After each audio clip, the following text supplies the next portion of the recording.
ప్రతి సంవత్సరం మన వెసులుబాటును బట్టి ప్రతి పేదవాడికి చివరి పేదవాడికి కూడా ఇందిరమ్మ ఇల్లు మంజూరు చేసి ఆత్మ గౌరవంతో బ్రతికే విధంగా ఈరోజు ఇందిరమ్మ ఇండ్లను కొనసాగిస్తున్నాం.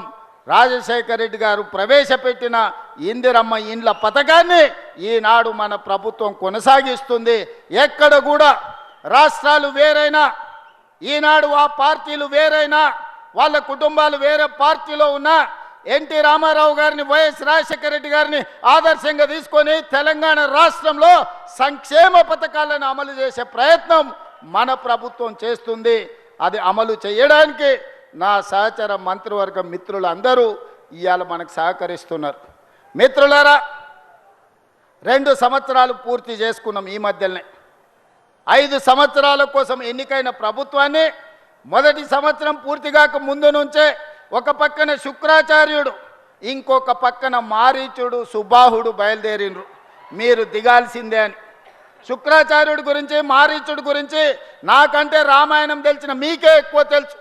ఆనాడు పురాణాలలో దేవతలు యజ్ఞాలు యాగాలు చేస్తుంటే వాటిని భగ్నం చెయ్యాలి, సామాన్య ప్రజలకు మేలు కోసం ఆనాడు దేవతలు యాగాలు చేస్తుంటే పేదలకు మేలు జరగొద్దు అని ఆ యాగాలను భగ్నం చేసే పని మీద రాక్షసుల కులగురువు, బ్రహ్మ రాక్షసుల కులగురువు బకాసురుడు లాంటి వాళ్ళను, మారీచుడు లాంటి వాళ్ళను, రావణాసురుడు లాంటి వాళ్ళకు కులగురువు ఎవడంటే శుక్రాచార్యుడు.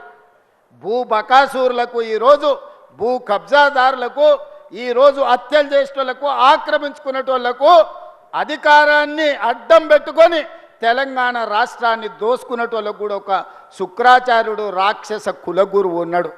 ఎక్కడున్నాడా? ఎర్రవల్లి ఫామ్ హౌజ్లో ఉన్నాడు. ఎర్రవల్లి ఫామ్ హౌజ్లో ఉండి పన్నాగాలు పన్నుతుంటాడు. శకుని మామ పన్నినట్టు పన్నాగాలు పన్నుతుంటాడు. దుర్యోధన వంశాన్ని ఎంబడి పెట్టుకొని ఏదో రకంగా ఈరోజు కుట్రల కుతంత్రాలతోని ప్రజాపాలనను, పేదల ప్రభుత్వాన్ని పడగొట్టాలని ఆలోచన. శుక్రాచార్యుడేమో ఫామ్ హౌస్కి పోయిండు, మారుచీరుడు సుబాహుడేమో బామ్మార్దుల ముసుగులో అసెంబ్లీ లోపలికి వస్తుండ్రు. ఇవాళ మారీచుడు మీకు తెలుసు, మారీచుడే మాయ జింక రూపంలో సీతను ఎత్తుకపోవడానికి రావణాసురుడికి సహకరిస్తే చివరికి మారీచుడి సావు రాముడి చేతిలోనే తప్పలేదు. అట్లనే ఈనాడు ఈ ప్రభుత్వాన్ని బట్టగాల్చి మీదెయ్యాలి, ఈ ప్రభుత్వాన్ని బదనాము చెయ్యాలి అని అడ్డగోలుగా ప్రచారాలు ఈరోజు చేసే ప్రయత్నము మారీచుడు సుబాహుడు చేస్తున్నారు.